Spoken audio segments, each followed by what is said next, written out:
మన channel feel good freedom episode number 2కి అందరికీ స్వాగతం. ఈరోజు మనం ఒక చాలా ఆసక్తికరమైన అంశం గురించి లోతుగా చర్చిద్దాం. మన దగ్గర 3 వేరువేరు సోర్సెస్ ఉన్నాయి. ఒకటి న్యూరోసైన్స్కు చెందిన ఒక రీసెర్చ్ పేపర్, 2 ఒక ప్రముఖ ఆధ్యాత్మిక గురువు ప్రవచనం, ఆ తరువాత ప్రాక్టికల్ సైకాలజీ మీద రాసిన ఒక ఆన్లైన్ ఆర్టికల్ కూడా ఉంది. ఇవి వేర్వేరుగా అనిపించినా అన్నింటిలోనూ ఒకటే ప్రశ్న ఉంది: మన సహజమైన ఆనందాన్ని తిరిగి పొందడం ఎలా అన్నదే ఆ ప్రశ్న. అవును, ఈ 3 సోర్సెస్ కూడా వేర్వేరు కోణాల నుండి ఒకే సత్యాన్ని చూపిస్తున్నాయి. న్యూరోసైన్స్ ఏమో మెదడు గురించి మాట్లాడుతుంది, ఆధ్యాత్మిక ప్రవచనం మనసు యొక్క సహజ స్వభావం గురించి చెప్తోంది. ఇక సైకాలజీ ఆర్టికల్ ఆ రెండింటినీ కలిపి ఒక ప్రాక్టికల్ సొల్యూషన్ ఇస్తోంది. ఈరోజు మన పనేంటంటే ఈ మూడింటినీ కలిపి వాటిలోంచి ఆ జ్ఞానాన్ని బయటకు తీయడం. అసలు మనిషి పుట్టిందే మంచిగా సంతోషంగా ఫీల్ అవ్వడానికి అనేది నిజమేనా? అదే నిజమైతే మరి ఆ సెట్టింగ్ను మనమెక్కడ కోల్పోతున్నాం? సరిగ్గా అదే పాయింట్. మనం ముందుగా ఆ ఆధ్యాత్మిక ప్రవచనంతో మొదలుపెడదాం. ఎందుకంటే అది మనకు బేస్ అంటే పునాదిని ఇస్తుంది. ఈ ప్రవచనంలో గురుదేవ్ ఒక చిన్న పిల్లాడి ఉదాహరణ చెబుతారు. ఆ పిల్లాడు ఉదయం లేవగానే ఎలాంటి కారణం లేకుండా నవ్వుతాడట. అవును, అతనికి గతం గురించిన బాధగాని భవిష్యత్తు గురించిన చింతగాని ఏమీ ఉండవు.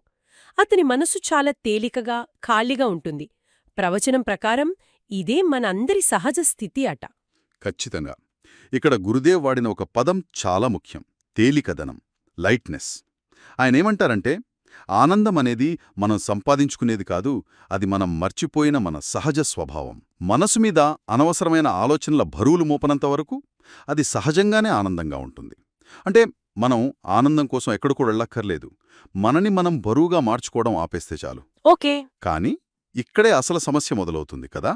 ఆ పిల్లాడు పెరిగి పెద్దయ్యే కొద్దీ సమాజం అతనికి కొన్ని బరువులు మోపడం మొదలుపెడుతుంది. ఎక్కువగా ఆలోచించు, జాగ్రత్తపడు, ఇతరులతో పోల్చుకో, ఇలాంటివన్నీ. అయితే ఈ ఆధ్యాత్మిక దృష్టికోణం ప్రకారం ఫీల్ డాడ్ అనేది మనం నేర్చుకున్న ఒక అలవాటు. అవును, ఒక అలవాటు లాంటిది. మన సహజ స్వభావం కాదు. ఇది వినడానికి చాలా బాగుంది, కానీ దీనికి సైన్స్ ఏమన్నా సపోర్ట్ చేస్తుందా? శాస్త్రీయ ఆధారముందా? ఇక్కడే మన రెండవ సోర్స్, ఆ న్యూరోసైన్స్ రీసెర్చ్ పేపర్ మనకు ఉపయోగపడుతుంది. దాని టైటిలే చాలా ఆసక్తికరంగా ఉంది: the hijacked mind, how rumination alters the default mode network. అవును, ఇది చాలా కీలకమైన పరిశోధన. ఇందులో డిఫాల్ట్ మోడ్ నెట్వర్క్ లేదా డిఎంఎన్ గురించి వివరిస్తారు. అదేంటంటే బేసిక్గా మన మెదడు ఏ పని చేయకుండా ఖాళీగా ఉన్నప్పుడు యాక్టివ్గా ఉండే భాగాల నెట్వర్క్ అనమాట. సింపుల్గా చెప్పాలంటే మనం పగటి కలలు కనేటప్పుడు, గతాన్ని తలుచుకునేటప్పుడు, భవిష్యత్తు గురించి ఆలోచించేటప్పుడు. అవును, అప్పుడు ఈ డిఎంఎన్ పనిచేస్తుంది. ఒక హెల్తీ డిఎంఎన్ మనకు క్రియేటివిటీని, సెల్ఫ్ అవేర్నెస్ను ఇస్తుంది. అయితే ఈ పేపర్ ప్రకారం మరి సమస్య ఎక్కడొస్తోంది? సమస్య రూమినేషన్తో వస్తుంది. అంటే అతిగా ఆలోచించడం, ఓవర్ థింకింగ్. మనం పదే పదే నెగటివ్ ఆలోచనలు చేసినప్పుడు అవే ఆలోచనలు మన డిఎంఎన్ను హైజాక్ చేస్తాయి. అంటే ఏమవుతుందంటే మన మెదడుకు కాస్త ఖాళీ దొరికితే చాలు, ఆటోమేటిక్గా ఆ నెగటివ్ ఆలోచనల చక్రంలోకి వెళ్ళిపోతుంది. ఓ! ఈ పేపర్లోని ఒక స్టడీ ప్రకారం మనం రోజులో ఫీలయ్యే 90% నెగటివ్ ఫీలింగ్స్కి కారణం ఆ క్షణంలో జరుగుతున్న పరిస్థితులు కాదు, మన మెదడులో పాతుకుపోయిన ఈ కండీషన్డ్ డిఎంఎన్ ప్యాటర్న్స్. ఇది చాలా ఆశ్చర్యంగా ఉంది. అంటే ఆధ్యాత్మిక ప్రవచనంలో చెప్పిన మనసు బరువుగా మారడమనేది న్యూరోసైన్స్ ప్రకారం డిఎంఎన్ హైజాక్ అవ్వడమనమాట. కరెక్ట్. రెండూ ఒకే విషయాన్ని వేర్వేరు భాషలో చెబుతున్నాయి. మన సహజమైన ఫీల్ గుడ్ డిఫాల్ట్ సెట్టింగ్ అంటే శాస్త్రీయంగా ఒక ప్రశాంతమైన బ్యాలెన్స్డ్ డిఎంఎన్. కానీ అతిగా ఆలోచించడం వల్ల ఆ సెట్టింగ్ కాస్త ఫీల్ బ్యాడ్గా మారిపోతోంది. సరిగ్గా. ఈ 2 సోర్సెస్ మనకు సమస్యను, దాని మూలాలను చాలా స్పష్టంగా చెప్పాయి. ఇప్పుడు 3వ సోర్స్, ఆ సైకాలజీ ఆర్టికల్, మనకొక పరిష్కారాన్ని చూపిస్తుంది. దాని పేరు the 1 minute mind reset, a practical tool to reclaim your inner calm. ఈ ఆర్టికల్ ప్రకారం మన డీఫాల్ట్ సెట్టింగ్ను మళ్లీ పొందడానికి మనం కొత్తగా ఏమీ చేయనక్కర్లేదు. కేవలం 2 అలవాట్లను వదిలేస్తే చాలట. ఆ 2 అలవాట్లు ఏంటి? అది మన డిఎంఎన్ను ఎలా ప్రభావితం చేస్తాయి? మొదటిది మనం ఇందాక మాట్లాడుకున్నట్టే అతిగా ఆలోచించడం, ఓవర్ థింకింగ్. ఇది నేరుగా మన డిఎంఎన్ను నెగిటివ్ లూప్లో బంధిస్తుంది. ఇక రెండవది, ఇతరుల అంచనాల భారాన్ని మోయడం. అంటే వాళ్ళేమనుకుంటారో వీళ్ళేమనుకుంటారో అని ఆలోచించడం. అవును, ఆ ఆందోళన. ఈ రెండు అలవాట్లు మన మెంటల్ ఎనర్జీని మొత్తం లాగేస్తాయి. మనసును నిరంతరం బరువుగా, అలసిపోయేలా చేస్తాయి. ఆధ్యాత్మిక భాషలో చెప్పాలంటే ఇవి మనసు తేలికదనాన్ని దొంగిలించే అతిపెద్ద దొంగలు. నిజమే. ఈ పర్ఫెక్షన్ కోసం వెతుకులాటలో చాలామంది ఈ ఉచ్చులో పడిపోతారు. ఈ ఆర్టికల్లో ఒక కేస్ స్టడీ కూడా ఉంది కదా, ఒక మహిళ గురించి. ఆమె ప్రతి పనిలోనూ 100% పర్ఫెక్ట్గా ఉండాలని ప్రయత్నిస్తూ ఉంటుంది. దానివల్ల నిరంతరం ఒత్తిడితో జీవిస్తుంది. అవును, ఆ కథలో ఒకరోజు ఆమె తీవ్రమైన ఒత్తిడిలో ఉన్నప్పుడు తనను తాను ఒక ప్రశ్న వేసుకుంటుంది. నేను చేస్తున్న ఈ పని, ఈ పర్ఫెక్షన్ కోసం పడుతున్న ఈ ఆరాటం నా మనస్సును తేలిక చేస్తుందా లేక ఇంకా బరువుగా మారుస్తోందా? ఆ ఒక్క ప్రశ్న ఆమె జీవితాన్ని మార్చేసింది. వావ్! ఆమెకర్థమైందేంటంటే తను పర్ఫెక్షన్ ద్వారా ఆనందాన్ని పొందాలని చూస్తోంది. కాని ఆ ప్రాసెస్లోనే తన సహజమైన ఆనందాన్ని, మనశ్శాంతిని కోల్పోతోంది. ఆ రోజు నుండి ఆమె ప్రయత్నం లేకుండా మంచిగా ఫీలవ్వడం, అంటే ఎఫర్ట్లెస్ ఫీలింగ్ గుడ్ అనే సూత్రాన్ని ఫాలో అయింది. అద్భుతం. సమస్యను అర్థం చేసుకున్నాము, దానికి కారణమైన అలవాట్లను కూడా గుర్తించాం. కాని కొన్నిసార్లు మనసు అప్పటికప్పుడు చాలా బరువుగా అనిపిస్తోంది. ఆ క్షణంలో ఆ నెగటివ్ లూప్ నుండి వెంటనే బయటపడటానికి ఈ సైకాలజీ ఆర్టికల్ ఏదైనా టూల్ ఇస్తోందా? తప్పకుండా. దానికోసమే ఈ ఆర్టికల్లో డీఫాల్ట్ రీసెట్ టూల్ అనొక టెక్నిక్ ఇచ్చారు. 1 నిమిషం పడుతుందంతే. ఇది చాలా సింపుల్. 4 స్టెప్సే ఉంటాయి.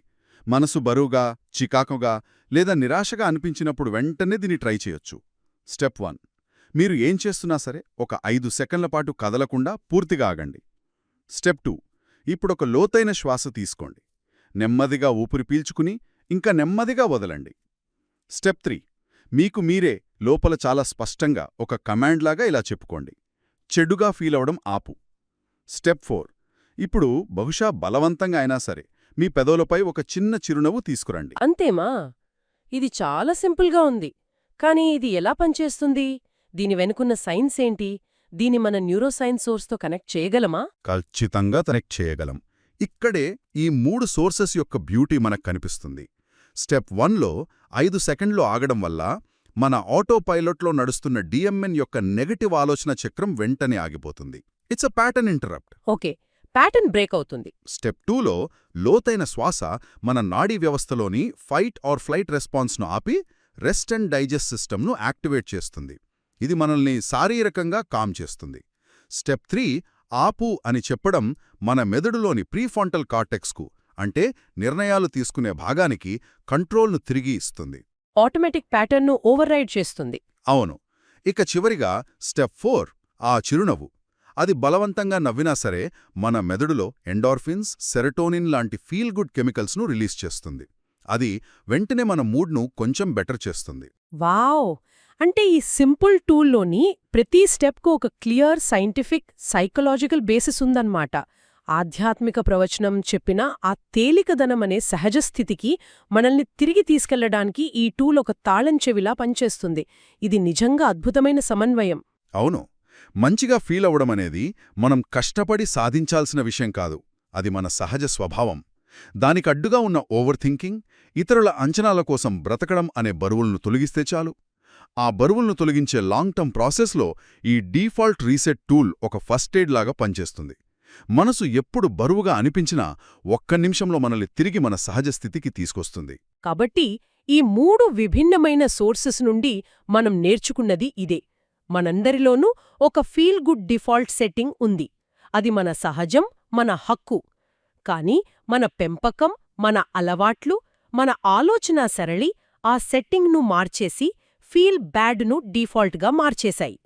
ఈ రోజు నుండి మనం గుర్తుంచుకోవాల్సిన ఒకే ఒక్క శక్తివంతమైన వాక్యం: చెడుగా ఫీలవడం ఆపు, మంచిగా ఫీలవడం మన డీఫాల్ట్. ఖచ్చితంగా. ఫీల్ గుడ్ ఫ్రీడమ్ యొక్క మొదటి అతి ముఖ్యమైన సూత్రమిదే. మనసు ఎంత తేలికగా ఉంటే జీవితం అంత అందంగా ఉంటుంది. ఈ విశ్లేషణ ద్వారా మనకు తెలిసిందేంటంటే ఆధునిక విజ్ఞానం, ప్రాచీన జ్ఞానం రెండూ ఒకే గమ్యం వైపు మనల్ని నడిపిస్తున్నాయి. మార్గాలు వేరైనా సత్యమొక్కటే. ఈ అద్భుతమైన చర్చను ముగించే ముందు వినేవారికి ఒక చిన్న ఆలోచన. ఈ 3 సోర్సెస్లో మనం చూసినట్టు మనసును బరువుగా మార్చేది మన ఆలోచనలే అయితే, ఆ బరువును దించడానికి మనం రేపటి నుండి ఏ ఒక్క చిన్న పనిని చేయడం మానేయొచ్చు. న్యూరోసైన్స్ చెప్పినట్టు మన ఆలోచన సరళిని గమనించడమా, ఆధ్యాత్మిక గురువు చెప్పినట్టు తేలికదనాన్ని ఎంచుకోవటమా, లేక సైకాలజీ ఆర్టికల్లోని రీసెట్ టూల్ను అవసరమైనప్పుడు వాడటమా? ఆలోచించండి.